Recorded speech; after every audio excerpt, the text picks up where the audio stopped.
Okay, abali kusakata vibes bambeta DJ Senior B the Remix Wizard okubanga nkuletera ensonga zino live and direct awo ku channel yo ku YouTube yo kyoba okola kimu kyokka kusubscribinga obenga ofuna updates anytime otuba tuzze kubanga fete tulekera okujja tujja any day anywhere kasatu banga tulina ekyakabe tuba tulina kikuletera nawe obenga ofunira ddala ekinyusi ekyo ekivira ddala ku kibayita ku horse's mouse oluzungu dozo olulidde akamwa k'endogoyi yendogoyi engamia ndogoyi ngamia ebera donkey ndogoyi mbalasi ye horse waliwo embalasi engamia n'endogoyi byawule embalasi ye horse endogoyi ye donkey engamia ye camel engamia zezine ebbanga ezibera mu ddungu desert zebalya ezo zebalya olete kunyama engamia nagiryako Nairobi eringa mbuzi oli serious mwatunze ndidda ate ndi muli bulungi nalya ku nyama ya gonya wali ogiriddeko nedda ebyaddala sikulimba senior gonya wometya gonya eringa nkokoish Bade manyaka myoke kalinga enkoko kati ne gonya bweri era n'omuwula gwayo bobo guwula boti gulimu engeri y'obuuziwuzi Assalamu alaikum. Wa alaikum assalam wa rahmatullahi wa barakatuh. First of all njayo kukolisa ekisibo bale kusiiba ato kinkulisa abulonjozayoza nkuyozayoza okukuva okulisa obanga ganti kyadde kintwala era kiba batwala enjala ebaluma so kibadde kitutwala tuba tunyumirwa tuba twenyagira ku mpeera tufunamu olabye bwensaze kuyita ndaba oyongedde bonge kikyoyita okusala oyongedde nyambadde entono saati ntono naawe naye nga oyagala kwenkana otya omuntu nsolo wano toli muntu nsolo siniya abasajja singa nkulagako nja kukulagako ku basajja benjagala okubanga bo basajja baroni Coleman bakabejja baheve kati bontunia boti kati omanyani musajja kigomanya asinga obutono wano mu Uganda nga kamiliyoni ekale nga kamiliyoni kati bontunulira esaza kati gwendabira mu kifaananyi kya kamiliyoni compared to the other guy oli serious gwenjagala mbo batuka mane bagamba la bakadogo kano kaki katolo fe batuyita ki ate mote musembera mbanga hapo munyera Haji Kaima Shafik naam oli haji wadala esebo wagenda n'otuukiriza hijja esebo emeka ate togendayo bwogendayo si byogendayo bugenzi kati gwe Senior B ogendayo so afuka haji oli serious ani afuka haji omuntu agenze emeka ng'agenze kuhijja n'atuukiriza ebikolwa byayo waliwo ebisoso egikolebwayo awo njagala ng'okuba ekiwaji okutambula Safa ne Marwa n'ebintu ebirala bingi nnyo ebikola ki ebikolebwayo ebyo omuntu oyo bw'amala obituukiriza ebyo awo afuuka haji ate nga musiraamu kubanga ze zimu ku mpagi z'obusiraamu okugenda emeka kati olwo abagendayo nga bagenze ku umura lwakubeeranga kulambula just a visit nga bono ovano noga nti sija tugendeko mu Dallas ne mudduka gundi tugendeko mu Stockholm ne mudduka gundi tugendeko ostegira naye wano obogenda ng'ogenze kuhijja era waliwo ne time yayo sikusosukera bukezo kanti mu January owaye tugende emeka tuvuke bahaji serious wabeerawo period time ebeera weteereddwawo ostegira nga ye nyiri ye omuntu bamuteeka batyo ogenda okukola hijja yeah, of course bamuteekateeka kubanga olina okumanya ebikolebwayo era olina bikola otya kubabeerako okugoberera nti wano olina okuddukayo emirundi 7 so si gwe otera okubagamba emirundi 7 golina amaanyi oli wakabi ojja kudduka emirundi 5 nedda ssebo tojja kuleeta kamiroko okitegeera kati waliwo n'edduwa ez'enjawulo ezo zetusaba n'ebintu ebirala bingi nnyo yes ebibeerayo owa kyateeka omuntu wafuuka haji alina kuwasa hajati si kyateeka naye ate kyandibadde kirungi however osobola okuba nga oli haji n'owasa atali hajati n'omutwala emeka n'afuuka hajati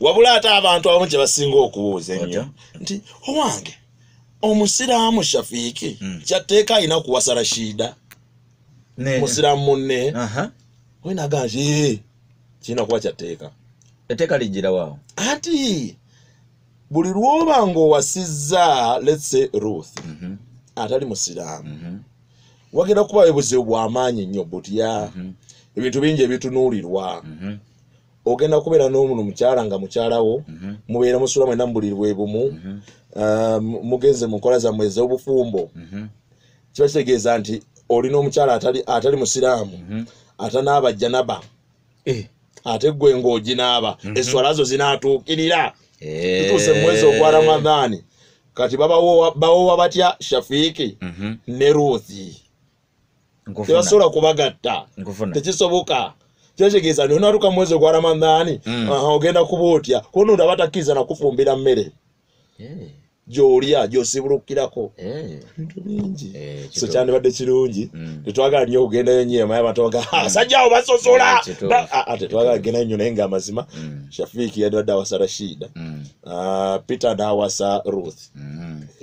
Okay, ekisa kyenjagala okumanya mwebale okusiiba mwebale yaddala okusiiba saafulaba ku Idi nali waka ya mazima Idi eyo yansala nali waka wampisa bubi nali waka naye kimbadde njagala okumanya ebbanga libeera ddene nnyo omuntu lyamala mu kisiibo then wabawo obudde bw'okusibuluka eza olunaku nga luweddeko oba ekisiibo nga kiweddeko ani asaanidde okusibulula abasiibi alina obusobozi ne waba si musiraamu asobola okusibulula abasiibi asobola obbasiibulula wabeerawo omutemu ogugwe ogw'empeera Katonda gwamusasulamu naye ng'ate omusiraamu asiibye ate n'asiibula ne basiraamu banne oh my god bwe tugamba nti bagaba empeera 10 ku bali ate gwe ku gwe bajja kuwa 2 so you can tell the difference between empeera 10 n'empeera 2 okitegeera soba bankozeemu nkifunye bulungi ani asaanidde okusiibulukuka omuntu asaanidde okusibuluka yo yasiibye tuliyodi senior B bw'obanga tewasiibye nenkuyita ewange nga nsiibulula abasiibye mba nkuyisenga mukwano gwange senior B agize okulyamu ewaka naye ojjidde ne mubali abangi bengenda okusiibulula. Let's take an example. Osobola okwambula omuntu ali obwerere abaira bwererera oba oyambulula ki tosiibulula atasiibye tebamusiibulula eyasiibye gwe basiibulula period. Tugambe waliwo omuzikiti ogusiibulula abasiibi oba buli kawungeezi tuli mu kisiibo baani abalina okusiibululwawo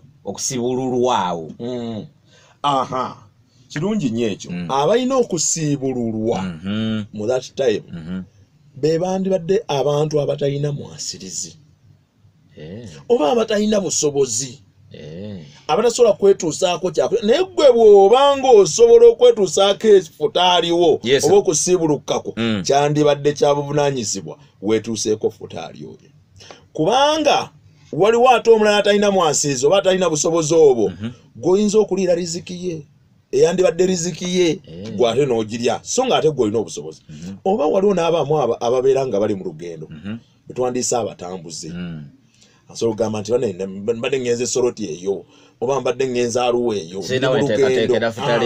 ndi mu lugendo kangende ku masijidi wano essaawa y'okusibuka ekoze eki etuuse ng'akola ki asibuka oyo abeera mu basiibululwa naye abantu ennaku zino buli omu agenda n'abalinawo tugenda ku masijidi basiibuludde ate kibadde kinsumbuwa omuntu tugambe wano Namuwongo waliwo masijidi esiibulula abasiibi omuntu n'alinya n'ava e Kajansi transport we naga eri basiibulula wabaya manzaali futaali webale nnyo oyo abakola ki kale abantu bakikola olw'embeera enjisi gye tulimu ennaku zino naye nga tekyandibadde advised oba advisable gamba omuntu nti owange kola ekyo onfuna si kirungi kubanga oba oliawo olidde riziki y'abalala abatalina busobozi oba atalina mwasirizo ng'ate gwe ogulina.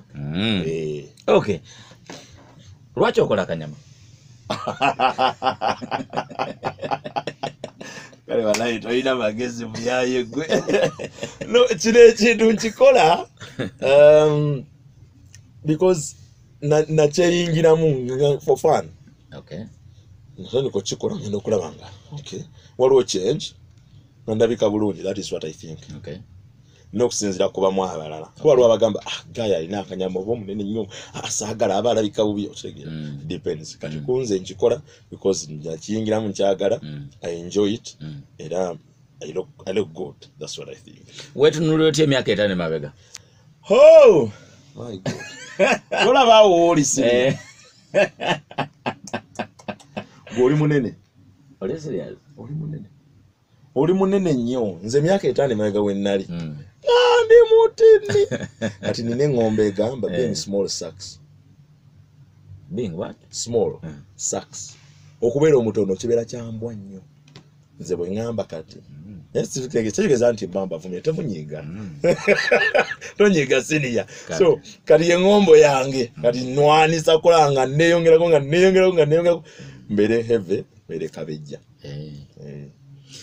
Owai kati mu kituufu mukola obunyama mbu okola akanyama nnyo kati nga ggwe mbu ate mutaka solida akogga animal people takogga sebo takogga abantu bagaba bakola obunyama naye nga wakawambwa. Kati abantu kye balema okutegeera kikimu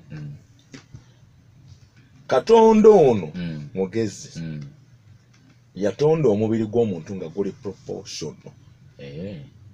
Onfuna nga buli kitundu kyenkanankana obanga kigeraageranyizibwa n'omubiri gwakyo bwe kiri enkola y'omubiri buli kitundu kisharinga. Webale nnyo. Kati gwe ne weerabira nti bino bye tugenda mu gym ne tusitula tuwongera tu enhancinga. This is not our natural body. Okay. We just enhance it. Muscles to training and to nyiganyiga nezigaziwa. Kati ne wali wabera animal people. Jukira waliwo ebisambi nabyo tubikola. Kandi bijja bigejja bwebiti. Ne bifulumayo. Kati oli alabikanga ali munde nnyo kale onaalyoka alabikanga mutono. Naye nga sigala ku nakyo we nga bwali. Okay, abali kusakata vibes tuline Kaima Shafik. Kaima Shafik yani. Kaima Shafik musajja muganda. Okay. Omuzadde. Okay. Munamawulire omutendeke. Yeah. Bibigambo byensobola mu describing musajja muganda omuzadde ate munamawulire omutendeke. Munamawulire yakola ki? Munamawulire alina ebintu byonna agasoma. Ne munamawulire. Nze ngenda wali ku luguudo nengula amawulire gange siba munamawulire kubanga nze ate taba munamawulire oyo aba musomi wa mawulire oyo asoma mawulire abasasige bakola. Munamawulire ye muntu anoonya information to inform the public. In the process of informing na educating abantu. Onfuna munamawulire asooka okubeera watchdog. Nabera gatekeeper. Ku kintu ekyenjawulo. Let's take an example. Lwaki abeera gatekeeper? Asobola okulondoola embeera eri mu kitundu n'atuna n'agamba nti banaye wano waliwo obuzibu bwe buti, waliwo insecurity wano, waliwo ki bekikwatako abapoliisi ne bajja ne bateekawo security. Olwo aba akoze eki afuuse gatekeeper mu kitundu.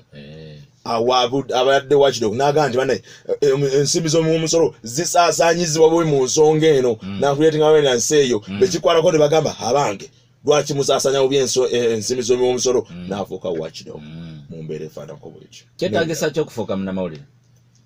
Fuuka munnamawulire well initially oba ekyandibadde ekituufu ye muntu okugenda n'atendekebwa. However ennaku zino abantu bakikyusa. Kyaddawa kyakyukamu. Bali bo balowooza nti okufuuka munnamawulire asoma ng'olina obusobozi bw'okwogera n'okunoonya kuyita mu bantu owaayi kiri kitya embeera ereeta n'afuna emotion. Well tuyinza okuyita naawe munnamawulire naye tuyinza obutakuyita professional journalist.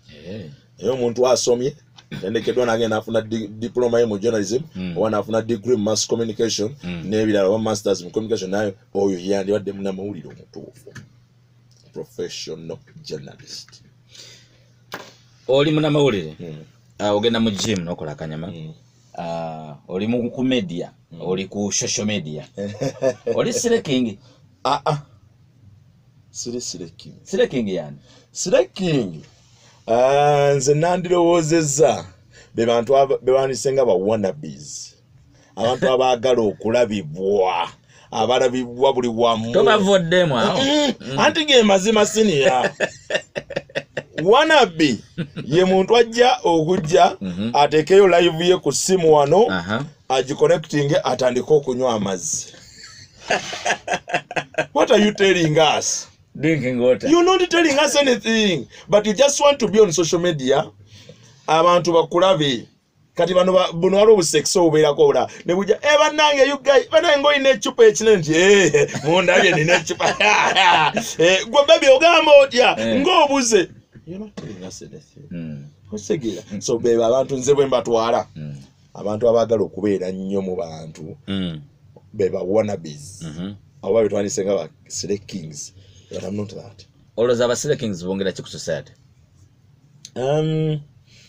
Tuyinza okugamba kale bagi hypingamuuko bagiteekamuuko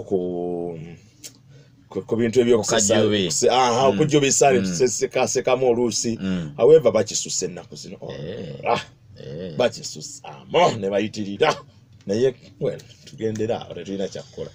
Eddoboozi wazaalibwa nalyo oba wakolakole? Tukiyita art of broadcast. Bwe mbeera ewaka mu buliri ne mukyala wange oba n'abaana bange si bwe nzija okwogera ku mpewo nga mpeereza abantu because we nabeera ewaka nja kubeera mukkakkamu.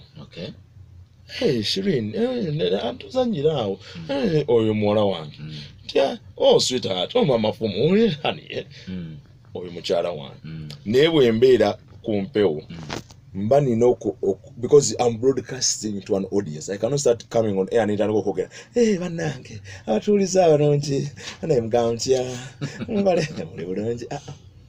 Mba nina okuteekamu ekibanyambinga energy ey'enjawulo vibe ey'enjawulo nti naali ewaka awuli agamba ng'anyumirwa okitegeera. So kati kyankwata mu mbeera nti bwe ngattamu art of broadcast ne show depending on the show gyenkola ey'okumakya tosobola kutandika kumakya bantu okubaga banange muve mu buliri nno mulina nno genda okukola mwattu nno bwe mutava omuntu ajja kwongera kwebaka n'ebigambo byoyogera tajja biwulira naye eggulawo microphone ku makya omuntu afubutuke muli agambe oh my god I need to go and work kangende ngawulira vibe ekoze eki emulinye omusajja agula microphone kompeoza kyedaka omusenya Dembe FM kwera muziki ina bikuzimba eno ye program yenyevo program teka mumbera ye program tuwezimbe twadusembula mu sembula lwabasimbula olwasimbuza dawo telebo basimbuza abayingira mu byafa yero busembula tusimbula ne tusimbula tugamba nti tosigalira owulira nti kama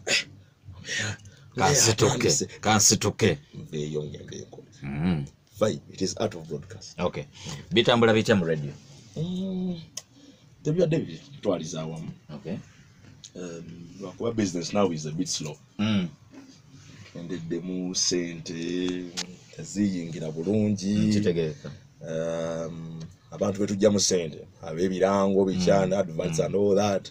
Tebajja bulungi. Ate bato tebajja that means naffe tuba tetukola. Tetufuna bulungi but fairly. Genoview bizibu bitya oba byangu bitya okubeera media? Okubeera ku radio specifically. Radio specifically. Ebizibu ebisinga nze kyenda lwakuba tezi sikyange nganze sikyabanga kizibu nnyo kiri awo because kiba kikyo weteekamu. Exactly. Abantu they are living terrible lives. Otegeeza ki? They are living lives that are not their lives. Serious? Babeera mu bulamu obutali bwabwe. Basiiga ekifaananyi eri abantu ababawuliriza oba ababamanyi ne beeteeka mu mbeera gye bataliimu. Oli n'ayagala afuna emiliyoni emu nno si nnyingi. Rediyo nno nga ntono ezasula emiliyoni emu. Bwe ziba teziriiyo nga ziri emu 2-3 naye bwe ziba nga zikyaliyo omusajja afuna emitwalo 7. Ayagala agenda asule mu nnyumba emuyenga. Double room bagipangisa emitwalo 6. alina okulya ayagala avuga emmotoka ayagala ayambale engatto ya mitwalo 2 ayambale empale ya mitwalo 15 ayambale chain ya mitwalo 2 okitegeera kati ebyo byonna nosanga omuntu ayagala to impress bimu ku bizibu byendaba muki ebiri mu radio naddala eri ba media personalities oba radio presenters ab'enjawulo naye kitali ekyo radio is a very good business.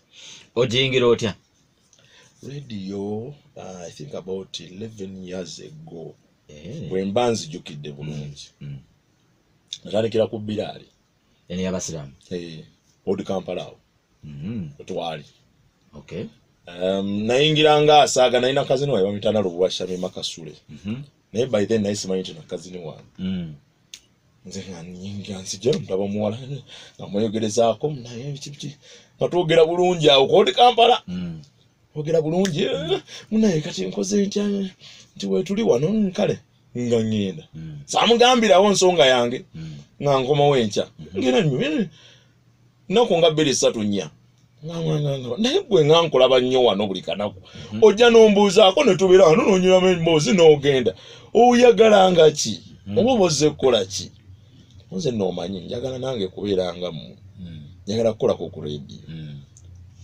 nga mbaosobola nti jja ntugende nga ntwala yali akola morning show ku makya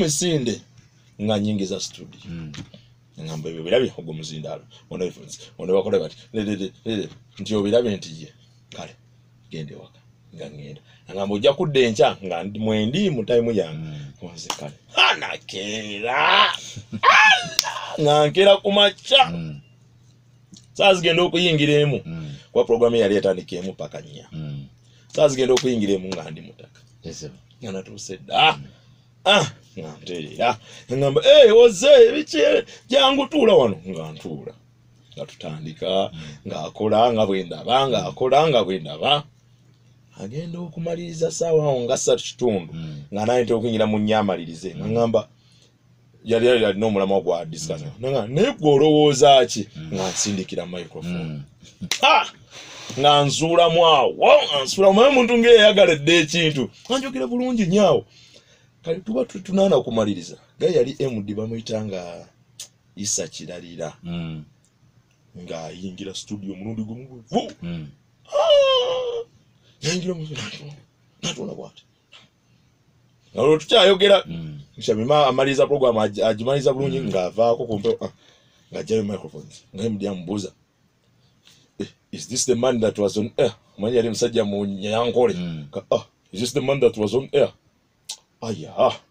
so what is your name young man unza Mukalima Shafiki kati omutima nga gunkuba ngamba obansobeza oba kiki oba ndetedde Shamima ebizibu kaza ngamba omusajja ngamba you know you're very good you can be a good presenter hati oyogera bulungi Shamima ono murete mu office yange yes sir ngomwana antwala mu office nga yambuuza nti kati osobola okujja okubeerangawo oyiga ebintu bino konze nja kusobola nakyagala dda nga ntandika kujja kubeera mpola nga nyingira radio mpola tukadde demonstration nga nyingirira awo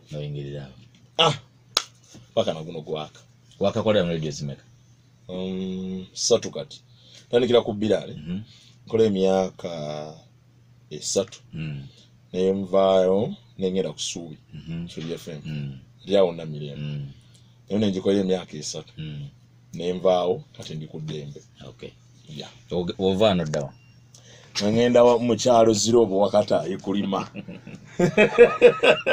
nga tannagenda mu kyalo waliwo ekibuuzo ekinsumbuwa nnyo actually abawagizi bamwe bakitera nnyo kiraisinga lwaki ba presenters muli benzi? Nze siri mwenzi naye abenzi simanyi lwaki kyoba batambuza ki kisimanyi naye kyendowooza olw'okuba balabibwa abantu bangi oba bamanyiddwa abantu bangi kati wabeerayo n'abalala ababeegomba naddala abawala babakyala kati olw'okuba nti nga bonoga nti oli mu varayate olina emmere nnyingi nnyo oba bisikisi nnyo ku desiki yo kosaayo kosikano gakandyeko naye oba toli muyala nnyo osikano kaneegayaaze wano amannyo gakole ki gabeeko ne kyegagaaya kate kiri bwe kibeera tuka ekiseera nga olwokuba waliwo abantu bangi abakulaba kate obulyawo obumu bukwekubyeko lega kumbe this one n'okasikayo ka bisikiti akanyamunya kikyoyita obwenzi mu ndaba ya bulijjo mu ndaba ya bulijjo oba real description of obwenzi kuba ya mirundi ebiri obwenzi ye muntu yenna eyeegatta n'omuntu yenna of the opposite sex nga si mukyala we oba nga si mwami we bwe bwenzi mu ndaba ya bulijjo mu ndaba ya bulijjo kwe kubeera n'abakazi abangi ennyo oba abasajja abangi ki ekireeta obwenzi desire to have sex omutakumatiza anti ogamba nti nno desire to have sex kitegeeza nti obeera n'omu woyagalidde kubanga waali anti kati siniya kyotamanyi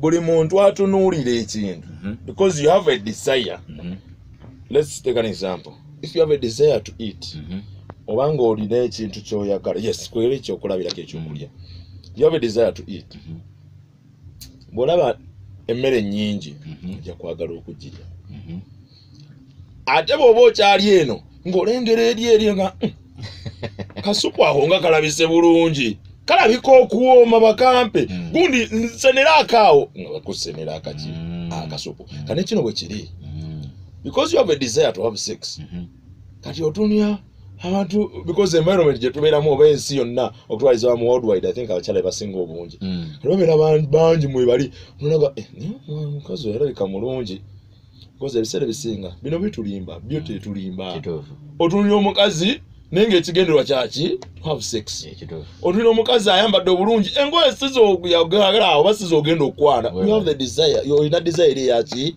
eya sex so bino byonna bitulimba bulimbi nenge ekigenderwa kiba kyaki kutuuka ku nteko at one point at some time wali ofunyeeko omukazi n'agamba nti you are handsome naye nebuuza as a handsome gentleman very easy tebakulimba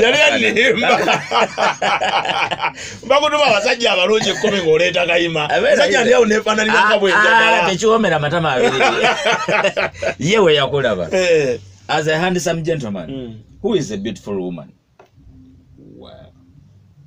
Beauty lies in the hands of the beholder. Yengeri gyenyinza okukikudamu walayi. Beauty lies in the hands of the beholder.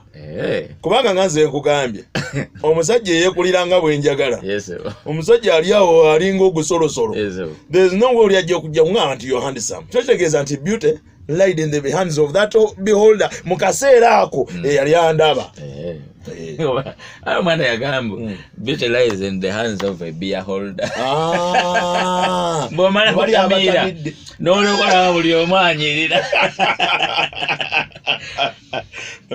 oli musajja mufumbo ki kinyonyola omufumbo mpagi ki ezitegeeza obufumbo kati ogassa ebintu bibiri naye kansooke nkuddemu kimu ekinyonyola omufumbo ye muntu awasizza oba afumbiddwa wawasa kubanga waliwo abantu ababeera n'abakazi ewaka newanga omwaka gumu 2015 naye nga tebabawasanga because you have 3 types of marriages tulina traditional marriage kwe kwanjiro kwe tugendamu kuhingira ani netulina ne religious marriage kwe kuwoowa n'okugatta kwa church n'ekkanisa netubeera ne bino ebya civil ebiri ebyabadiisi baani bakooti ali ebyo bw'obanga ebyo byonna tobikolangako toli mufumbo era ne bw'obanga tokolangako ku kimu ku byo era omukazi we asobola okukeera ku makya n'agenda n'ogamba mukazi wange nali namuwasa yagenda nti omuwasa wa ki ekiraga bone n'amutwala n'amukutwalako kati oyogedde ku kyempagi empagi z'obufumbo kiri ekintu eki sex Oli serious? Omusajja omugagga asula mu nnyonnyo atudde kuyika 15. Yes sir. Alina gorofa y'ennyumba. Yes sir. Alina amamotoka nga 50 mu basement. Yes sir. Azadde muwala we. Yes sir. Ebyo byonna muwala wakuzaabiraba. Yes sir. Abeera nabyo ewaka. Yes sir. Daddy twagala gendako holiday end of year ne batwale mu America. Daddy twagala gendako Easter weekend ne batwale Sweden. Yes sir. Ave wa kitaawe n'agenda ewa Kayima asula mu muzigo single room toilet eri bweru bapangisa mupangise basobola okumala weeki nga tebalidde ku nnyama olowooza kyeki mutwalayo. Era abasikazi bangi nnyo bayomba. Kyeki bayombya? Ebyo nolowooza nno bye byamakulu ennyo. Webiri sentampa ennyumba weeri omotoka weegali engoye weeziri tampa budde balimba budde ki oyagala ntulawo nkutunulye bwenti. Empagi enkulu eya marriage yeeri tetuukiriziddwa. Tawulyako omukyala pasita yava ewa pasita n'agenda okuwa capati. Wa capati amuwaaca. Capati eziwooma. Agenda kulya capati buli lunaku. Agenda kulya capati buli lunaku. Nedda. Muwa Rolex. Ate gy'ana alya yokka. So aba ayagala animal people. Kati mu mbeera efaanako bwetyo eri empagi enkulu esooka. Ne mu Busiraamu nga tetunnaba kukkiriza abantu bonna kuwoowebwa. Tulina okusooka okukakasa nti omusajja asobola okutukkiriza empagi eno. Era ne mu busobozi buli eri bwe tugamba nti ojja kuwasanga abakazi b'oyagadde 2, 3, 4 naye singa obanga otidde okulaga obutali bwenkanya wasoomu. Naye buli obusobozi bwe tusinga okwogerako nabeera bwe twogerako ng'ogyeko ebyase n'obusobozi n'ebiki okuba enkanya na birala byonna nene empagi eno ebeeramu. Tetwagala kuwa mu muwala wa munno ne tumukuwe nga tosobola kugenda namboole. Twakyagala kubanga ate omuwala ajja kugenda ayende ajja kuba committing zina. Olabira ku ki married material woman? Married material woman tosobola kumulaba. N'omuntu yamutumiza bwoti n'ogamba nti asobola okufaana n'obufumbo. Tomulaba. Siniyabbe nsobola okubeera wano nga nkulaba bwenti. Siniyabbe musajja mulungi. Sijja muntu mulamu. Sijja yisa bulungi. Abamanyi naga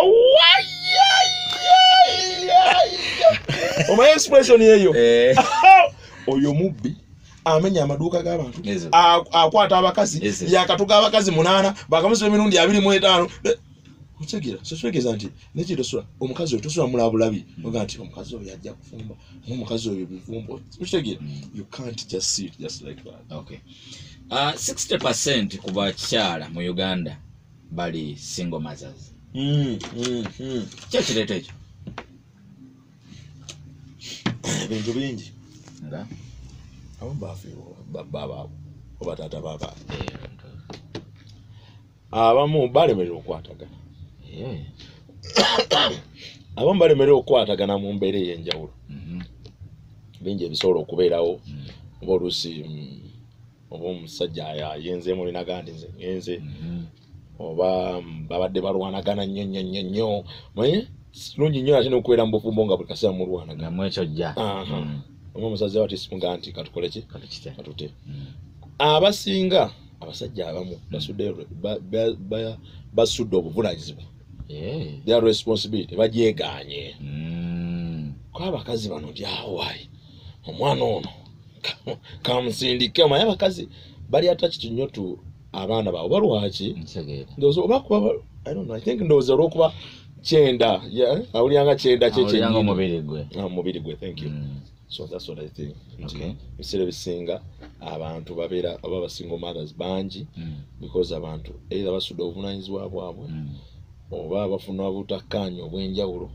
Naye n'ekirala ekisembayo kyenyinza okutuna ye era eno gye tulimu omanyi.com era eno ereese ebizibu bingi breakings a lot of homes yes families breakings yes abantu besse n'ebirala so era eno yeetaaga okwegendereza okay story yawo mpanvu yo mpanvu tujafuna olunaku tugiyingire akati kyenjagala okumanya wali ojja obanga okula wali n'ebirooto abasinga batubuzanga mu primary abatubuza what do you want to be when you grow up gamba I want to be a pilot fena nga twegomba nnyonyi I want to be a pilot I want to be lwaki wasalawo kujoininga media mu bintu byonna ekintu kya media no mwatu naye sikirina kyanzigira bugizi nze omanyi ndi muzannyi wa katemba Ugandan film n'ebirala omwana actor kati bwe kinzigira nali nzannye eseeyo 2006-2005 nali nzannya katemba mu Adizido performance Adizido performance ya Abuka Wenja Buka Wenja ono wa CBS mwe nali kati nga tuzannya tugenze ku shows ezenjawulo almost buli weekend nga tuyana shows Friday Saturday Sunday bwe tutyo kati nga ku Friday eno bwe tubadde tunnagenda nga tusooka ne tulindako Kawenja ku ssaawa 4 ave ku mpewo tuke tusimbule tulumbe gye tugenda okukola okwera ku Friday naye kati nga bwe tugenda wali eri ku CBS ne tutuula ne tuteekako bureediyo bwaffe ne tumuwuliriza ate ngeri gyayo nga anyumisa ekintu sho yabe ng'ekola ki ng'enyuma kati oluusi olumu abaali ba assistant directors nga bamuweereza bu message awo kwaffe ebiseera twali bakayingi oluusi bamuweereza boss bu message naye nga bali bamuweereza message tuli wano ne gundi tutumireko ali gatumira nga nyumirwa kati desire eyo negenda ng'ejja etandika mpola nejja n'erinnya naye nange nsobola okukola ekintu ekyo nange nsobola okukola nembeera nnyo nga mpuliriza radio ez'enjawulo mpuliriza nnyo biki mpuliriza abantu nasigala nnyo okuwuliriza nnyo Kawenja oyo mpulizanga nnyo bwentyo then desire n'ekyuka eyo netandika okujjawo paka kati wali agadde muwala wayingira industry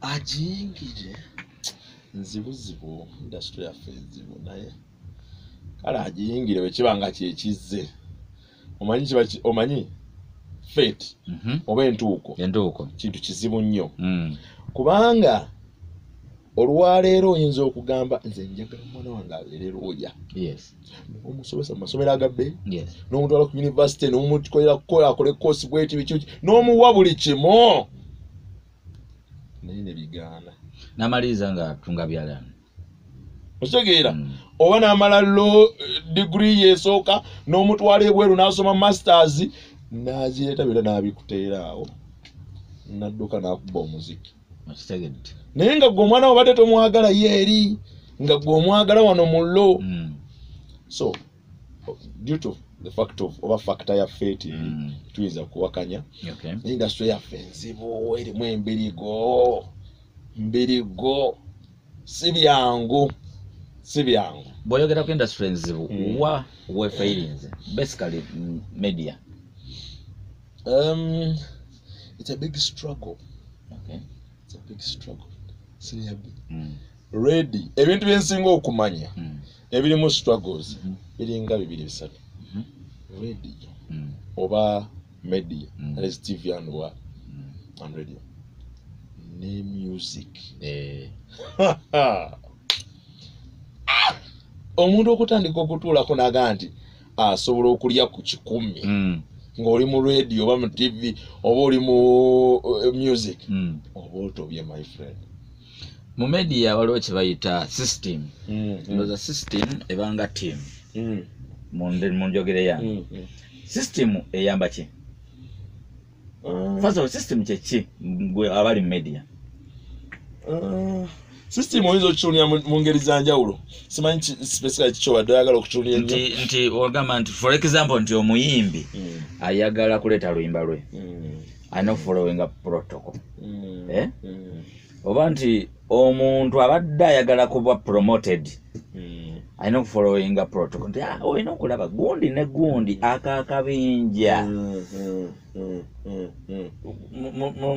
mu kuba eryo system kyeki system gyetwandi tunuulidde nga kale nogaa nti mapeesa ki amatuufu agalina okunyigibwa okusobola okuyitawo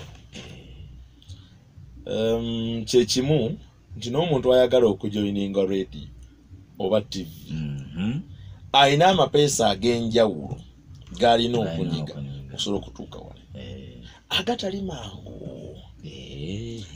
mangu kati tunuulira omuyimbi kati wategedde kyenjagala tunuulira omuyimbi avudde mu studio studio tutekumpi avudde mu nnimiro alimye eka 2 ez'akasooli azitunze afunye emitwalo 7 zikulidde emyezi 6 azireese emitwalo 7 akutte emitwalo 4 agazisudde producer amukubidde ekigoma asuddemu ayajjeyo meka 7 asigazaawo aganda baaga 3 ayingidde ekibuga alina okutambula ku radios ekitone ennyo ezisoba mu 10 wano mu kisite alina okutambula ku TV ekitone ennyo ezisoba mu 5 zaayagala okuteekako music kati stroke eyo yonna eyo atuuka wali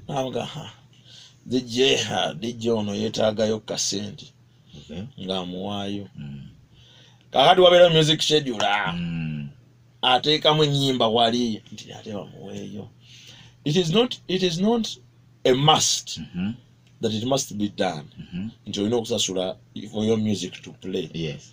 But wachitentya oba yenkola nti olwaleero senior bwoleeta oluyimba lwo nga tulina we twesanze n'ongulira kilo 2 ez'ennyama y'embuzi n'egitwalira abaana bange enkya bwe naabeera ku mpewo kijja kunnyanguira nnyo okujjukira nti senior B yali ayinayo oluyimba lwe yayimbye ngandukola ki nandusuulayo kane kiro bwe kiri kati agenda okuyitamu eyo nasimu nga mpanvu wano sina ate ne PD ate kakati ate ba presenters kuba kati oli ajja music ajja kuteekayo oluyimba lwo apresenta balubuuke oba balukube baluyiteko buyisi kati baluwogeddewo naye bwenzijukira senior B nga nasanze oluyimba lwe mu schedule ng'ate yangulira kilo 2 ez'embuzi mu busamu yanenswali abaana bange nja kulujjobesa nnyo senior B oyo musajja wange kale yangulira ne ku mbuzi wali eri banaye senior B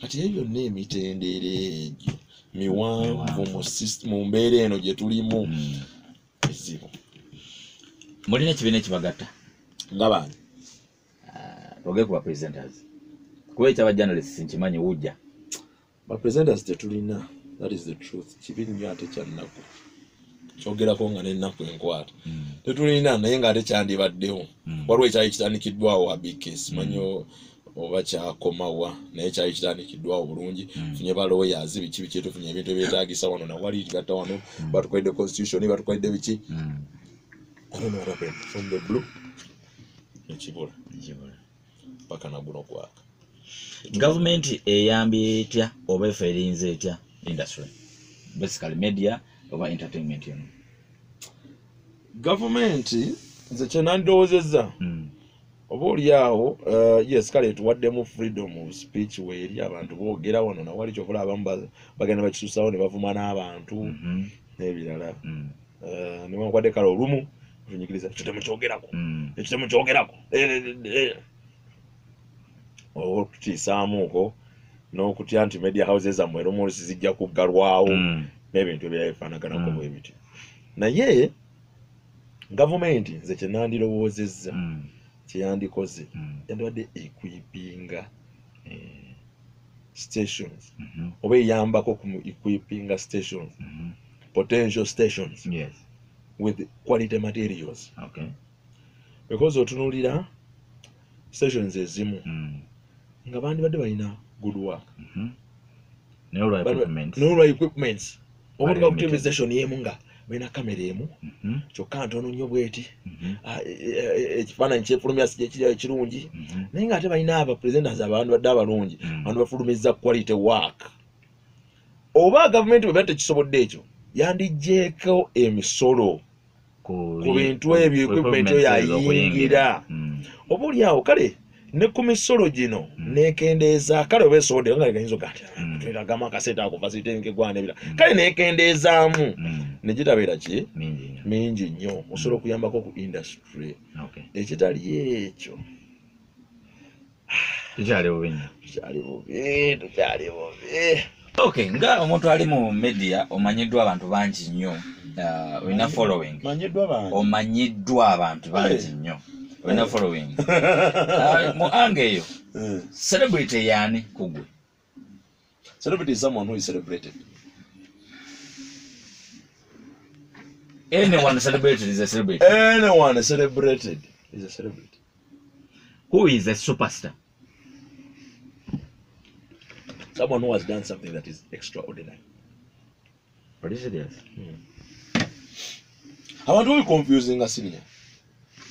Being a celeb is different from being famous. Also, kubeera nga oli celeb. Okay. Osobola kubeera celeb era n'obeera famous. Naye osobola kubeera famous naye nga toli celeb. Kale abantu omu babuzaabuzibwa.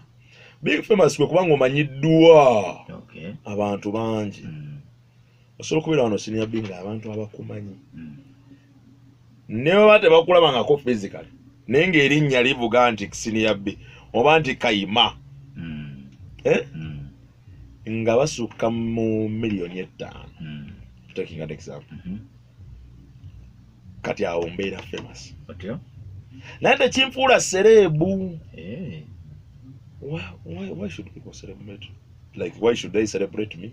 Or why are they celebrating me? There must be a reason. By not celebrating and omuntu akoze ekintu ekibantu kye benyumirizaamu. Yes, wasobola okubayo abayimbi wali celebrated bavuga baserebu ngo abantu babenyumirizaamu nti gundi oyo amanyiddwa abantu bangi. Yes, naye yakola kino ekyatuusa obulamu bwange. Omuntu amwenyumirizaamu abantu nga baweze bangi bamwenyumirizaamu. They are celebrating that person. Dobozi ly'ekyebando serebu. Dobozi ly'ekyebando ya Segirinya. He's famous. Oba ali famous. He's famous. Because I don't know he's famous. Kubanga sirina byamaanyi byakoledde bantu biri awo. Kale nolensenge tukyali kusakata vibes pale ne Kayima Shafik nganza DJ Senior B one more time ate ku kamera manyi ga mugongo ali awo kuleeta ebifaananyi nga biri live and clear. Sakata vibes tewelabira ku subscribinga obenga ofuna updates anytime when come wetu tulina ekipya obenga otambula naffe non stop. Today ku presenter buli presenter alina okuba MC. No, kikyamu si buli presenter alina kuba MC. Ale si buli MC nti asobola okupresenta. Otyo kuba bintu bibiri byanjawulo. Lwakuba ennaku zino abantu babitabuzde. Yo olw'okuba ali ku radio oba ali ku TV ajja kuloza nti ajja kusobola okwemusinga, ajja kusobola okukuba ekivvulu, ajja kusobola okwemusinga embaga, ajja kusobola okukola okwanjula, ajja kusobola okukola show oba comedy show ng'eyo onfuna. Naye ng'ate byanjawulo kubanga waliwo omuntu oli omulungi ku microphone ng'ali mu studio nga broadcasting eri abantu naye ng'ate si mulungi ku microphone ng'ali ku stage, because it is also art. Okitegeera okubeera ku stage ekiraga nti mulungi okuwulira naye si mulungi kulaba. Yes, asobola kuba mulungi kuwulira naye nga si mulungi kulabako ng'ate bw'omuwulira.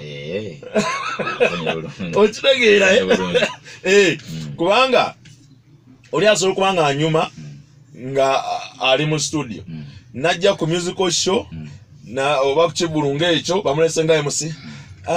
Now yes, kati muli mutya, muli bulungi, embeera etambula etya wano. Kale kansoke mbaleetere Gravity tujja bakube show. Otegeera naye omusajja najja ayingira stage n'agihypinga dijja nga so nsulireyo nakubamu awo onfuna Right about now tugende muteremu kumwona mulenzi gravity omuntu uju ngowulira Bible ki nga nawe chamase. Okay.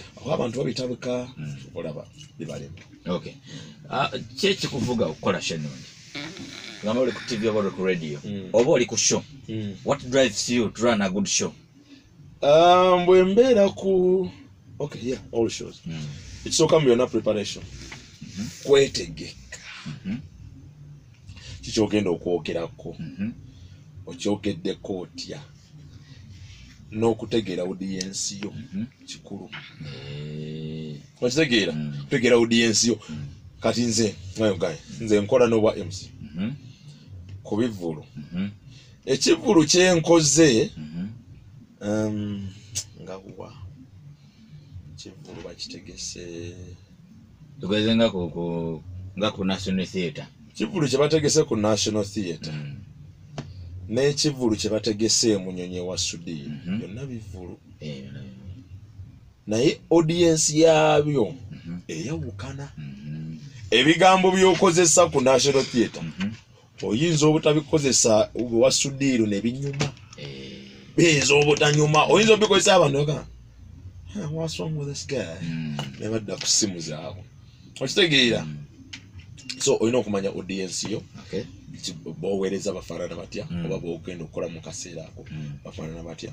Preparation n'okwagala ekintu ky'okola. That's self drive. Okay. Self drive.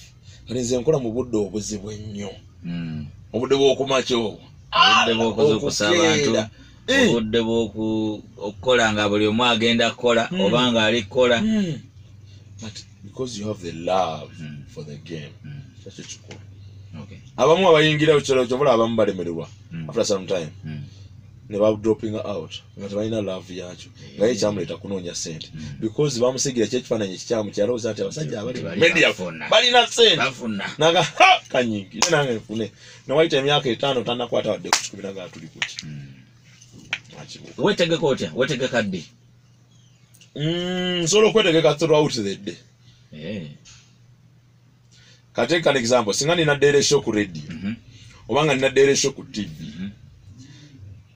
Nsobola okubaako points ez'enjawulo zentegeka in a specific time. Nenga nti immediate after my show kangene ntule wansi nga nti enjanja kwogerako kuki kusinzira ku agenda ngeyo naku lwebeera. Njja kwogera ku kino njja kwogera ku kino njja kwogera ku kino. Ebyo ne mbiteeka wabbali. Nengenda nkola emirimu gyange emiraba.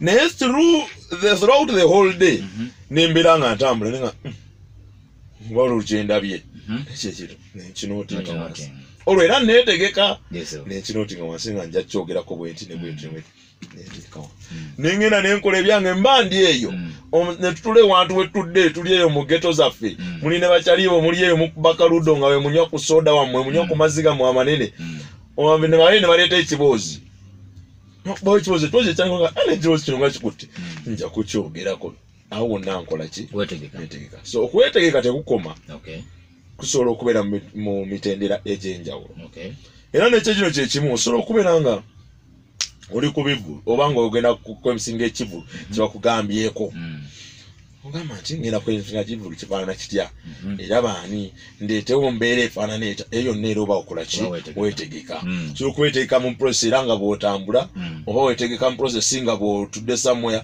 wetegeka mu process nga bw'olaba ne ku banna abalala bye bakola you can pick a leaf for something so kwetegeka tekukoma not until you have executed that target. Okay. Kituufu bapresenta mwe musalawo oluyimba ki olunaaba hiti? Ani akola hiti? Omanyi kintu ekyo kiri tricky. Nange sikimanyi. Omanyi lwaki nga kiri tricky? Omusajja asobola okuleeta oluyimba n'aluteeka ku radio. Yes.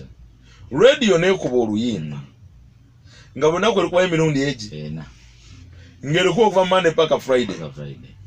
Emirundi egi abantu balina okuwulira oluyimba baga nno mwatu lunyuma lunyuma nno lunyuma kati oba oyita gy'oyise ng'owulira abaana bato baluyimba owulira abantu mu katale baluyimba ababoda baluyimba olwo eba tefuuse hiti omusajja n'aleeta oluyimba nga lungi ya rabbi asajja ne bataluzannya ku TV ne bataluzannya ku radio hano lubereyo nga tebalumanyi to a certain extent wenja okugamba to a certain extent radio oba TV esobola okukola hit.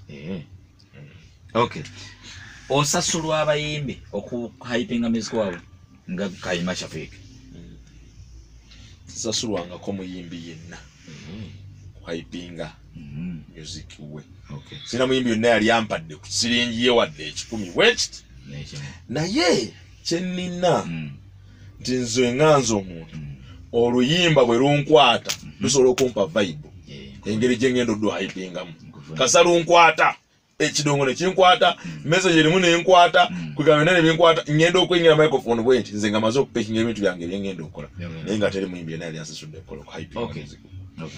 Abayimbi bavayo ne baleeta omugendo ogwali gwe batuma Save Music nga ekisinga obbaluma either media ya Uganda tebawadde platform oba ebawadde platform naye tebagifunyemu. Gwe ekyo kiraba otya abayimbi okubanga bacomplaininga eri media? Basiru wanyisebo abayimbi ba Uganda bacomplaininga eri media nti tebayambye basiru ekyo nze Kayima nze nkyogedde. Lwaki basiru? Gw'omuyimbi wavudde wammwe e Masaka ozze orekodiza oluyimba lwo olutaddeyo radio ne TV zirukubye abantu bakutegedde nti gwe Kayima Shafiq. Then 3 years 4 years 5 years down the road noga nti media tekuyambye toba musiru kubanga singa tebazanya luyimba lwo abantu bandi kuteregereddewa eriye butambala gye wali nedda kale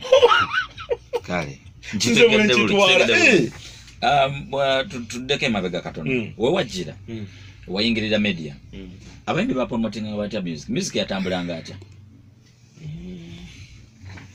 nze nakira ndowooza system yalingira bwetyo bweri nga bweri yabeerangamu nyingi ajja teekaayo wano wadde ba producers ba schedulers akasente akatono kali teekaayo nebikina ebirala yabeerangamu n'obwa Sseruganda mukwano mwana blood oyo kyali wange era obeera onoga nti nyoba n'oyogera nga mwikwatagana music schedule nga why mushoya ngonterayo kayimba ka gundi as a friend kati gaba n'abayimbi bange benjagala ennyo none silent mara zabika n'emirundi gye nakabala bakonsolo gibala ku ngalo nti oba emirundi 3 naye nga ate mbagala nnyo nga nembera ku show ngamba producer nti why ntekera akayimba ka gundi naye nga just kyali nti mwagala bwagazi kitegeera. So system nze njirabanga ye mukuvadda we nayingirira ng'ekyali yeeyo bweti. Ekirala bw'otunuulira mmwe kati tubatwalanga ba legend. Senior Bito Kigesa tubatwalanga ba legend. Ng'ontwala otya nga legend? Tubatwala muwate mwagala mulekeyo ffe tubatwala. Emyaka gye mmaze mu media nawe gy'omaze almost 11 years now. Nawe kyekimu naye ate si mu radio. But you are in the business yemu kituufu. Olowooza eno youth trend oba omulembe oguliko saawe gwonoonya oba gugimusa industry? Gugimusizza. Ebyo byokwonoona byakifala. Lwaki olwaleero wetwogerera waliwo Facebook. Omuntu akola Facebook live nga bwakola show ye kumpewo. Emyaka 15-20 emabega tebyaliwo kituufu. Babuka wenjoye bayingirira ku Radio 1 tebyaliwo ebiseera ebyo. Kale Radio 1 ntutena kumpi ebiseera bya CBS nga waliyo radio nga 3 mu Uganda. Yali CBS Radio Uganda oba ne Capital onfuna tebyaliwo. Kati omulembe gwe tulimu gwego ye style edda abantu ng'ajja ne yeewombeeka n'asika akazingaalo musiri mukyanda wanaffe abatuwuliriza mwebale kutuwuliriza era nga tuli wano Composer Radio Buganda. Naye ennaku zino omwana ayingira studio omuzindalo n'agutunuza waggulu bw'ati gyali n'ayimirira n'akanyuga ekintu. It is hype. Okay. The trend has changed. Okay. So it doesn't like omulembe guno omubuuka tegwonoonye wabula gwina ekintu ate ng'ejja gukikuttemu ne gwesikyusaamu okusobola okunyuma n'okufiitinga ereeyo. Kati gwe imagine ng'omuntu ayingira studio oba TV n'ananika neyombeeka musiri mukyanda bannaffe gw'owulira otya nga gwalaba onyumirwa oba tonyumirwa nkyusa kati mugamba mutya nti twonoonye. Okay, bw'otunuulira abantu bangi bavudde ne bafuka bakabi. Abamu baba bakabi naye nga tetubamanyi, abamu tubamanya naye nga si bakabi. Kisinziira ku media house muntu gy'akoleramu kyekikola pulezidenti omulungi. Olwo factors nyingi ezikola pulezidenti omulungi. Factor esooka ye muntu nga ye ng'omuntu. Karakita ye. Ebintu byabikola atya. Kiki kyakola. Mwengamba mu bintu byabikola kya style ye erieta. Is it unique? Ojegeera?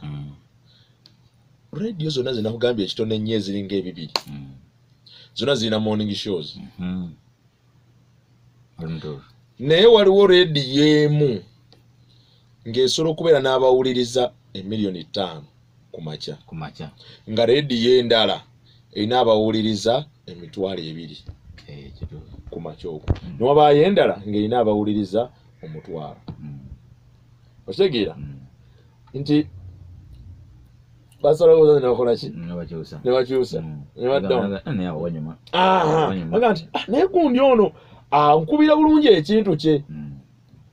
Ne bwabeera ku radio yawa. Naye nga bamunoonya nti gundi akuba bulungi ekintu kye nga bamuwuliriza. Kitegeeza kati eyo character. Si bwe kiri character y'omuntu. Ne station of course naye eyambako in one way or another or to a certain extent. Because stations ezimu waliwo engeri gye zibrandingamu ba presenters baazo. Ne baba hypinga, ne bakuba abantu maaso, ne babira obukwega nga babajubisa. Nga naawe newankubadde ng'obadde tojja kwagala kulaba kayima ono. Ngati wa kanteekeko kayima ku ssaawa zino ze bagambye. Obulya kisajja nno so kikola ebintu byaki ebinyuma. N'otandika okukola ki? Okyagalira kati olwo station ye muyambyeko naye neekola ki? N'emubuilding. Ng'omuntu lutwe lunaku lumu olwali lukubeeredde olubi mu media lumu. Era kyekyaliwo.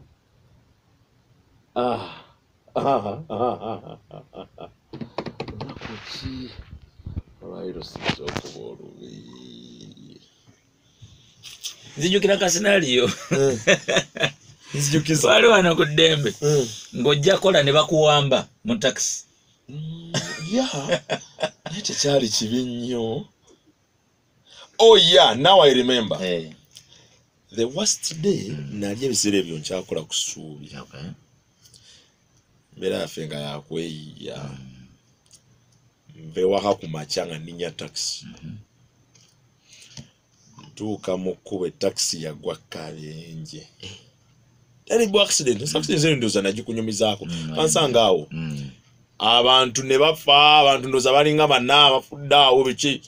Batusikamu. Nze ebyo nanno mwattu. Mbitegera butegeeza oluvannyuma nga maze kuddangu. Naye naye bansikamu nga bamanyi nti nange ntaddeyo. Ne batwalirira wali eri nga bwe banapanga abantu. Muwalire eddakika ndowooza nga ziizo 8-10 nga nzirengwa. Nansituka ngamba ngenda kukola. Kati abaliwo nga baga nti ssebo tolina gy'olaga. Bannange omusajja bannange mukwate, bannange alabika agudde eddalu. Bannange mukwate embeera erabika ekoze eki. Emutabuseeko bambi takyabitegeera. Nga baŋŋamba nti obitegeera nti ye gwani nti nze Kayima Shafiki. Olagawo nti ngenda kukola tusomere ennamba y'essimu nga ngisoma gamba oyo ategeera. Omusajja mumuleka ake. I think that is the worst experience I've ever had in radio. Okay. But at the end of it, I loved it. Kubanga nti lwaki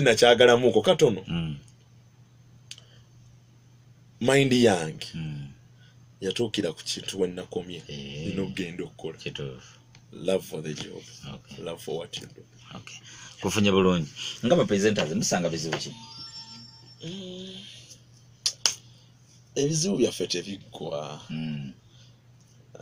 One, abantu balowooza nnyo nti tulina ssente. That's a very big problem. Wandigenze ku dduuka n'ogula let's say engatto nga ya mitwalo 8 oli bw'alegera nti oyo kayima ajja kuguza emitwalo 2. Kituufu. It's a very big thing. Kibi nnyo. Then ekirala abantu privacy yaffe ebeera ntono. Abantu teba abantu privacy yaabwe. Oyitamanya nti nange senior byo oba nange kayima ndi muntu neetaagayo obudde obwange. Oli amanya nti eno gye nnamba ye y'essimu. Saa 7 ogw'ekiro weebase n'agiyisaamu nogamba obaani ono halo kayima bannange kayima nze Ronald wane lwabita kuli bane mwana mwe mutuweereza bulungi bannange kale bana mwe nkwagala ekiro matumbi budde. What is going on?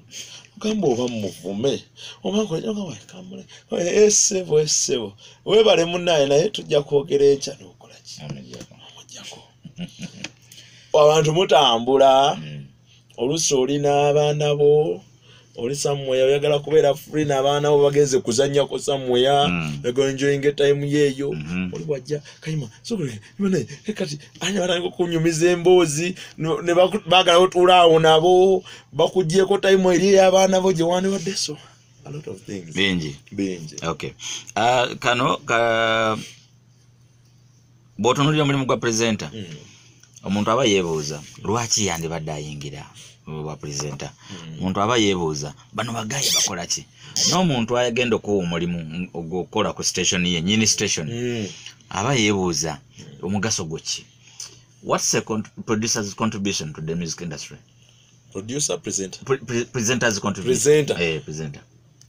Contribution ye nene for music industry. Wow. Nene nnyo. Kubanga nga ye presenter ayayagaza abantu oba ina part ne ja playing kwagaza abantu music ono what playing. Nagambye nti oluyimba singa lunkwata nnyo nja kuleeta hype yayo nga nzigulawo microphone mu luyimba olwo gwaliye wakoga ekyekingidde bulungi ku kiyimba ekyo kimba kireka kinyuma okitegera ojja kuwayizibwa ogende ku Chris okutunda CD okuleyo ka CD oba ogende wa DJ wakulyo kumbi mugaye mpaka kiyimba kino nakiwulidde nga kikuba. So ba presenter ebisere bimu n'abamu abamanyi because mwe bali ba presenter abamanyi nnyo music to detail nti basobola okuwa advice eri abayimbi abamu abatalina enough information on the music industry ne ba polishing ekintu kya ekibadde kiyuyika bwekiti nkiteera nekidda ku mulamwa ne ba moving. So they have a very big role mu industry of music.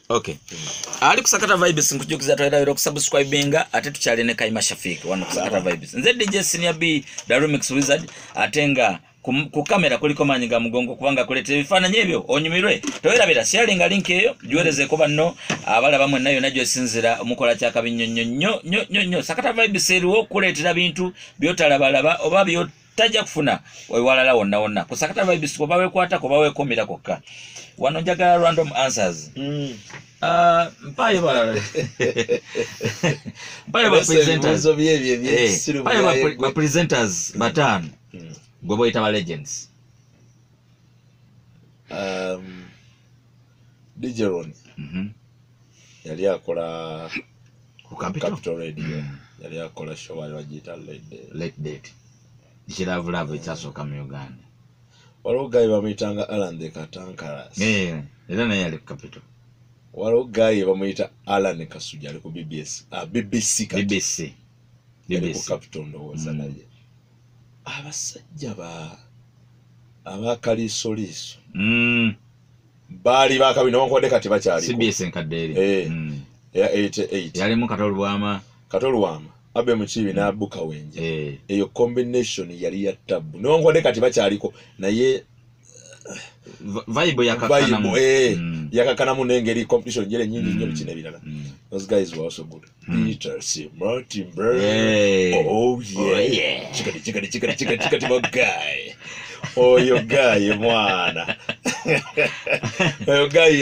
yali waka yenda nyine wa Super FM kati oyo guy yali wakabi so quite a number of them naye ngabo bebisingo benyizo okutunulira ennyo sawa eno who is the most influential by presenters we go considering buli omu alina sekita ye lwemu sekita nzinga 3 kubanga waliwo ali wekidda mu entertainment ono wekidda mu politics ono wekidda mu labo oba social life ono kati waliwo abasajja abakutte eno gundi bagita atya ey'amawulire gano ag'ebweru simanya ensi n'ebyo ebintu ensi sibanya obwengula bikyanyenye science n'obwengula ebyo biti ebyo simanya okwanalizinga bibi yakozebwa atya kugizaani ebyo omusajja gwe bayita Kazibu Bashir Mbazi embwa yakwata ewantu awo oyo muyayi yakwata ewantu awo nze olwo nayitako mu paaka ebiseera yali akyakola ku paal naye kati yavayo ali kubukedde naye ate era abantu bamufolominga gyali naye nze nayitako ku paaka enkadde awo almost nja kugamba 70% bali bawuliriza paal abali ku busimu abali ku radio z'omu taxi abali banange and I'm like that guy eyo sector ye agiwamba politics tuyinza kutunuulirani maybe nsereko sebuliba yali akoddewo nnyo mu politics awo nenda kusina oba kiki oba yaddirizaamuuko oba ekigere kiri babalinnyako nnyo simanyi then entertainment tuyinza kutunuulira Kasuku ono era engeri gyakwatamu abantu awo saidi ya entertainment eyo n'aginyweza bwati mulundi gumu olyanga abantu bakola sekita kyendala love eno agikutte kati abasajja bali bagikwata nnyo ne bagiremerayo newankubadde baavaawo siwuliranga abasajja bagikubanga kati baroni awo oga yali akubalaavu okay abo bajja kumala okay ekirala wano singa ofuna eddakiika 10 ne President Museveni yes kiki kyewandyagadde omugamba nga kiva mu bwongo bwo out of the blue without thinking hard His Excellency Yoweri Kaguta Museveni mbeera sinnungi wano wendi tunula mu kamera omugamba mbeera sinnungi wendi buladi naye nerowoozezzaako wano nga nze ensabayo kasente katonotono ende neetereeze nzimbeyo akayumba kange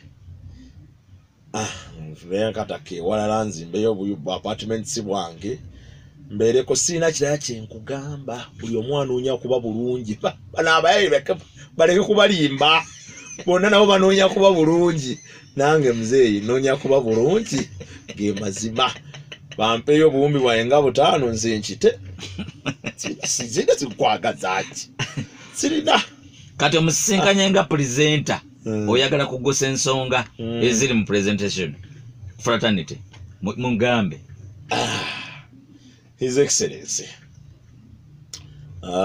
tulina ebintu bingi of course nga ba presenters welfare y'aba presenters nayo sinungi tuba tusobodde nga tutaddewo sako yaffe n'ogiteeka mu kasente that will be very good twetaagayo oba oliawo government training facility webale nnyo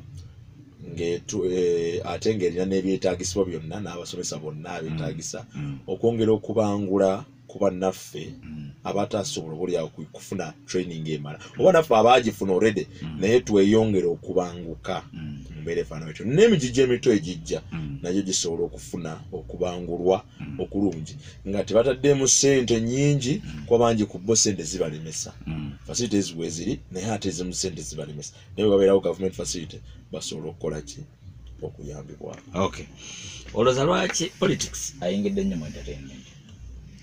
Yeah, kituufu. Why? Because abantu ennaku zino politics bamutabula bakifuula kinyumo tunyumirwemu naawe genda onyumirwemu bawa omuntu obululu nga modde genda naawe onyumirwemu genda naawe otuleko mu esi genda otuleko mu ntebe zennetoloovu gendako naawe mu parliament obeereyoko kati ate abantu boogenda genda olyeko naawe kati ate guno omugigi oguliko abayimbi nga Bobi Wine abayingidde we bayingidde ne batereerawo ne bafuna ettutumu eryo abantu ne babaagala nga bwe babaagadde kati ensonga lwaki olaba abayimbi abalala baagala okuva mu music industry behudamaani obalabye bakalifaganaga baagala kwesimbawo bakabakobaani bonna obawulidde bangi bo baagala okwesimbawo Ronald Mayinja Bajofe Lutaaya because balowooza nti nabo oba oli awo banaafuna efeva eri engeeya Bobi Wine gyakola gye yafuna because balina already ettutumu liri ery'okuyimba balowooza nti ne wano we banajjayo bati bajja kuyingirawo. Okay, alright. Olina abaana ng'omuzadde olowooza ki ku bulamu bwa Fresh Kid mu music industry? Fresh Kid simulinaako buzibu wadde n'omulundi n'ogwo nze yongerabanga talent nga bwe banaakeera nze siniyabbi nali ndabyeko omwana wa myezi 3 ng'awuga. Ndi serious nga mama wamutadde mu poolu mama atadde wali ebigere akaana kali wali eri kafuloti nga bwe kagirayo kati bwe kakubayo kati bwe kaddayo wansi bwe kakubakuba bwe kakyuka bwe kadda waggulu bwe kati oyo mwana bw'atyo bw'aweza omwaka gumu oba 2 anaaba atya abasobola okukuba poolu okuva wano meters nga 5 ng'akuba side to side n'agizza bw'atyo eyo talent. So Fresh Kid nze obulamu bwe sibulinaako buzibu akube muziki gwe neera n'okusoma akole ki asome. Kale wano tugenda mu bubuuzo tutasobola kuleka wano ku Sakata Vibes obutalekeka bwa Dembe FM Africa kona dance bono tetusobola buleka singa omukyala agamba nagamba omukyala akusanga nagamba you are very ugly. Thank you. Just that. What am I right? Because beauty lies in the hands of the beholder. That is your own thinking. It is your own opinion. Oriaja kunsanga na yangambe nti you're handsome. Thank you. It is your own opinion. You are entitled to your own opinion. Bwoba ogenda okwebaka n'omukazi oba osuubira ki? Sanyu. Bw'otalifuna? Nyiga. Hey, nyiga. Simuddira. Kubanga sanyu liriba lintutte. Singa omala okwebaka n'omukazi n'agamba nawe tolina njawulo n'abasooka owulira ki? Kyo kitegeeza naye tafunye essanyu nja kukuuliramu ekinugu oba obusungu naye kijja kumpa ekyokuyiga. I need to hype up my game, pull up my stocks. Engeri gye bakwogerako munnaye nange kankozesa omukisa guno. Baani abanjogerako? Abantu oba bakuwaayiriza simanyi. Abantu bagamba njulikayo mu kintu kino owaayi bampayiriza wano njayogeremu nga kojja oba tugenda kumaliriza olowooza ki ekireetera abakyala okulwawo okutuuka ku ntikko sinakindi obutatuuka? Ekibaleetera obutatuuka abasinga be partners baabwe oba abasajja baabwe babeera nabo. Ekisooka abasajja tulina ekintu ky'obutonde kimu nti ffe tutya Mukama webale. Abasajja kye batalina abakazi kye batalina nti nze omusajja nsobola okuba nga ntudde wano because ebiseera bisinga ffe abasajja ffe tu initiatinga fetu tuzimba wembeera. Aha. Yinza okutwala nenda omukazi ayita nga kikozi no kirabise bulungi. Muntu kino n'ebitumbu ebirungi. Baba kina kabina kwekali. Okitegeera olonze nazimbye edde ekintu kyange. Nitandika okufuna embeera eyo okulowooza nti oba nkituukirira nekituukira ngenda okituukira olwedde eno ekikkiriza naye embeera yange natandise edde ogikola kizima naye abakyala bano bo beetaaga okuteekateeka singa omukazi tumuteeseteese ebimu ku bisobola okumulemesa okutuuka ku ntikko ekyokubiri osambye otya omupiira guno oguzannya otya nakyo kikulu so si bya mugole erino jayo mugole eno nojayo samba bulungi kawowo bamu akasero Chelsea letamu kumani zako wano leka gundi Kampala FC komawo wano leta kuvira omfuna genda ko kunyabitobora eriye wafe mbalala genda ko kudumpalaka ekintu okijubise then nekisembayo abasajja tebategeera bakazi ki bebalina ekika ky'abakazi kirungi okutegeera omukazi webale then kyenyinza okugamba nti n'abakazi nabo beetya kubanga siniyabbi bw'obanga oli mukwano gwange ng'oli sweetheart wange nga bwenkuita nga nkwagala nnyo saagala kuluzinga njagala tubeere ffenna lwaki mba sikugamba kinsanyusiza okitegeera bwenkwata ewantu ngamba dadi ataawo walungi tojjaawo ate ako kakola okitegeera muwanyisiganye communication that's it. Lwaki onywa energy drinks kyekibuzo kyaffe kisembayo sikyazinywa nnyo naye nga bagamba energy drinks mbuzogeramu amaanyi g'ekisajja oba okola maanyi ga kisajja. I don't know about that. Nze kintu nanywanga kinywa kintu naye abantu ne bazoogerera bazoogerera bingi naye ate we bajja n'enjogera gyekayo babaali bakuwayiza mbwe ekikunywesa energy drinks oba ogattawo ngattawo maanyi genalusinze gewakajjawo ati oba olina woolaga si bwe kiri ekintu kya energy drink ekyo actually nze nganze nakinywanga kinyumo nga bono yakati wano nina mwezi munaye bamuyita bina ndowooza ali addicted to Coca-Cola anywa soda wa Coke olunaku ndowooza ayinza okunywa ekicupa ekitone ennyo nga 6 ekitone ennyo nga 6 ate buno obwa plastic buno bune so kyamukwata akiwulya kati nange ekintu kyangwana nga kinyumo nga nywa ate nembuligamu n'ebika emitendera egy'enjawulo but now I've reduced a bit. Okay. Kale twagala jasowoye obubaka general message eri abalaba Sakata Vibes abantu bonna abali entertainment aba followinga bana Uganda bonna a general message. Yeah, big up on yourselves. Mwenda gye muli mwebale kulaba Sakata Vibes temwelabira okusubscribinga Sakata Vibes ku YouTube channel yaffe eri wide open mugende maaso okulanga mu subscribinga ko munyumirwe okolako ebintu eby'enjawulo naye obulamu bwammwe mwana mubukwate ng'ekintu ekikulu mwana obulamu kintu kya bbeeyi waliwo bangi nnyo abandiyagadde okubeera abalamu essaawa kati naye nga tebasobola waliwo oli agamba nti singa Mukama Katonda yampaayo omukisa gumu gwe guti nesigwa mu sheet eno gye nagwamu kati mwana naawe buladi beera steady obulamu kintu kya bbeeyi. Kale tweyanzage abadde Kaima Shafiq wano ku Sakata Vibes nze DJ Senior B nyongera okwebaza maanyi ga mugongo ku kamera awo musajja atukwatira ebifaananyi ebyekutte nga wabira bwotyo sobola kusukawo wano nyaga okwebaza buli abadde alaba okola kyakabinyo towerabira kwata link eyo gisharingire muno naye abenga alaba nga anyumirwa nga gwe bonyumirwa bagambe bonna basubscribinge tutambulire wamu bamita DJ Senior B one more time maanyi ga mugongo ku kamera Sakata Vibes.